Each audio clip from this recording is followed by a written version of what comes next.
Hello दोस्तों, तो स्वागत है वापस से आपके अपने यूट्यूब चैनल पर। तो वो छोटी सी गलती है जो आपको फॉर्म भरते समय याद रखना है, ध्यान रखना है और उसके लिए आप अभी से तैयार हो जाइए। अगर आप ग्रुप डी का पेपर देना चाहते हो, अगर 21 तारीख के बाद वाला फॉर्म भरना चाहते हो तो आप अभी से ये काम करवा के रख लीजिएगा गाइस, वरना आपको पछताना पड़ेगा और आप सिलेक्शन नहीं ले पाओगे। अगर आप भी रेलवे में जॉब चाहते हो और 2026 में भी आपका टारगेट है कि ग्रुप डी, एनटीपीसी या एएलपी में आप सिलेक्शन लो या कोई अदर एग्जाम में सिलेक्शन लो, तो आप सबसे पहले इस गलती को मत दोहराना।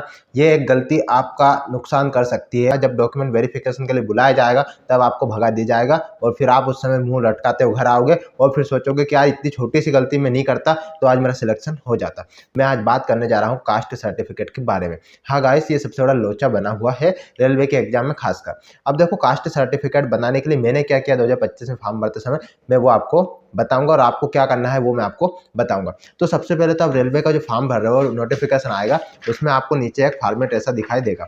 ये ऐसा एनएसचर करके फॉर्मेट लिखा रहता है, जिसमें आप देख सकते हो ऐसा फॉर्मेट रहता है। ये फॉर्मेट आपको निकाल लेना है, जैसे मैंने निकाला है।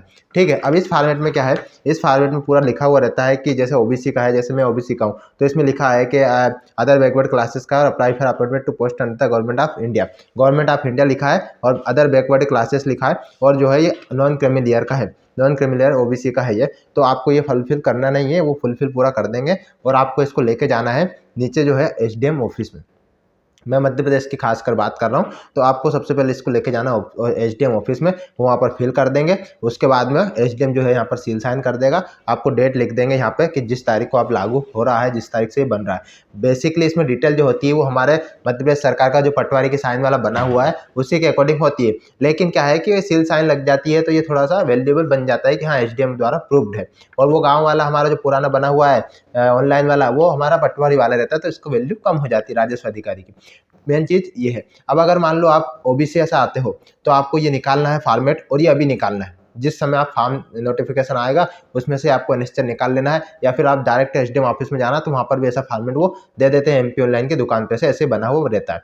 ठीक है, मैंने भी ऐसा निकला लिया था। आप अगर ओबीसी से है तो आपको एक बात ध्यान रखना है, और अगर ईडब्ल्यूएस से है तो भी आपको यही फॉर्मेट बनाना है, ऐसे ही निकालना पड़ेगा, बस वहाँ पे ईडब्ल्यूएस ऊपर लिखा रहेगा। अगर आप ओबीसी से या ईडब्ल्यूएस से है तो आपको एक बात ध्यान रखना है कि आपको 1 साल से पुराना नहीं होना चाहिए। जैसे आज 19 तारीख है 2026 की, तो पिछले साल 2025-19 तारीख के बाद का ही होना चाहिए। उससे पहले का या 24 का होगा तो वैलिड नहीं होगा, क्योंकि इनका कहना है कि हर साल इसको रिन्यू कीजिए, हर साल इसको बनाइए, और प्रोसेस उसकी सेम है। ठीक है, अब क्या होता है कि अगर आप अगर एसटी एससी से है तो आपको हर साल रिन्यू कराने की जरूरत नहीं है। आप एक बार बनवा लाइए ऐसा ही और फिर उसको हर साल लगा दीजिए, उसमें कोई चेंजेस कराने की आवश्यकता नहीं है। तो आपको ये ध्यान विशेष रखना है। अगर आप शिद्दत से तैयारी कर रहे हो, मेहनत कर रहे हो और आपको सिलेक्शन लेना है, फाइनल लिस्ट तक जाना है, तो ये आपके लिए इंपॉर्टेंट है। और अगर आपको नहीं जाना है तो मैंने पिछले साल फॉर्म भरा था, तो उसमें कुछ नहीं, सिर्फ नंबर डाले थे, कोई फॉर्मेट आर्मेट नहीं लगाना पड़ा, ज़्यादा कोई जरूरत लगी नहीं वैसे बेसिकली फॉर्मेट की। तो आप नॉर्मल भी काम चला सकते हो, पुराना भी लगा सकते हो। ठीक है, लेकिन अगर हाँ भैया आपको सिलेक्शन लेना ही है और सब कुछ करना ही है तो फिर आपको ये काम आज ही करना पड़ेगा। और ये जो काम है ये आपको ध्यान रखना है कि ये एग्जाम से पहले पहले हो जाना चाहिए। यानी कि आपके जो फॉर्म फिल कर रहे हो, फॉर्म फिल करने से पहले पहले ये काम हो जाना चाहिए। अगर फॉर्म फिल करने के बाद आप अगर इसको करते हो या फिर डेट उसके बाद की होती तो फिर वैलिड नहीं रहेगा। तो आपके फॉर्म फिलिंग से पहले ये काम होना चाहिए आप। तो ये पूरी कहानी है इसकी कास्ट सर्टिफिकेट की, और बाकी डॉक्यूमेंट तो नॉर्मल लगते हैं जो लगेंगे। गाइस, अगर आपको इसके बाद में कोई डाउट रहता है तो आप कमेंट करके पूछ सकते हैं। Thank you guys.